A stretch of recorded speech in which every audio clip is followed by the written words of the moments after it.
মৌলবীরা ইসলামের স্লোগান দিয়ে যে রাজপথ গরম করো, এখন তোমরা কোথায় ঘুমাই রইছো? কোথায় ঘুমাই রইছো? আমরা বারবার বলছি, যদি কোনো মাজারে অসামাজিক কাজ হয়, আমরা ওই অসামাজিক কাজকে প্রতিরোধ করব। আল্লাহর ওলির মাজারে আক্রমণ করা যাবে না। এখন তোমাদের মাদ্রাসা যে এরকম অপ্রীতিকর ঘটনা হয়, একের পর এক যে অসামাজিক কাজগুলো হচ্ছে, এখন তোমরা কি মাদ্রাসা ভাঙতে পারো না? এরার ইতিহাস জাতি এখন দেখতেছে, ছিছি দিতেছে। লজ্জা মুখ দেখাইতে পারেন এই সমস্ত কুলাঙ্গার গোলার কারণে। কথা বলেন ঠিক না বেটি? আবার অনেকে দালালিও করা শুরু করছে। ভাগ্য ভালো যে ডাক্তারটা, ম্যাডামটা কি সুন্দর স্টেটমেন্টটা দিছে। এই হুজুরটার কথা কইছে, নাইলে তো মামলা এখনো তো চেষ্টা করতেছে টাকা টোকা দিয়া, ওই বাদী পক্ষকে হুমকি টুমকি দিয়া এটাকে দাফন করে দেওয়ার জন্য। দাফন করার সুযোগ নাই।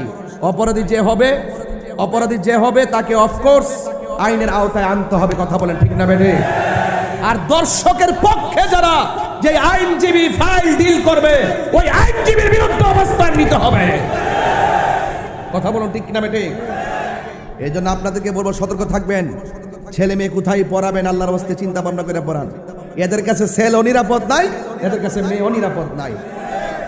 আরে কুত্তাও তো একটা ভাদ্র মাসে, কার্তিক মাসে যখন কুত্তাও যখন পাগল হয়, তখনও তো কুত্তা ওই বড় কুত্তা দেখে, ছোট বাচ্চাটা সে কিন্তু টাচ করে না। কথা কোন ঠিক না বেটি? এরা তো কুত্তার চাইতো আরো অদম হয়ে গেছে। কথা বলে ঠিক না বেটি?